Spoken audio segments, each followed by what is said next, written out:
ఏంటంత ఆశ్చర్యంగా చూస్తున్నారు? వాళ్ళిద్దరూ ఇంకా పెళ్లి చేసుకోలేదు. ఎందుకో తెలుసా? మీ అనుమతి కోసం, మీ ఆశీర్వాదం కోసం.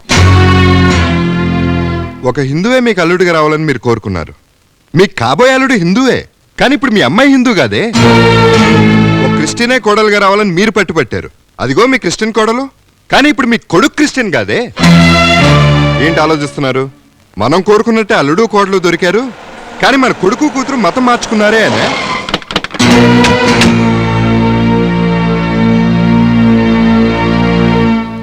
రూపాలు వేరైనా దేవుడు మాత్రం ఒక్కడే. దేవుడు మనుషులను సృష్టిస్తే మనుషులు మతాలు సృష్టించి ఆ దేవుడికే రూపాలు మార్చారు. హిందూ మతంలో పుట్టిన బిడ్డ విభూది రేఖలతో పుడతాడా? క్రిస్టియన్ మతంలో పుట్టిన బిడ్డ సిలువేసుకుని పుడతాడా? ప్రపంచంలో అన్ని మతాల గురించి అందరికీ తెలియకపోవచ్చు, కానీ ప్రేమ గురించి తెలియని మనిషి ఉండడు, ప్రేమ చిగురించిన మనసు ఉండదు.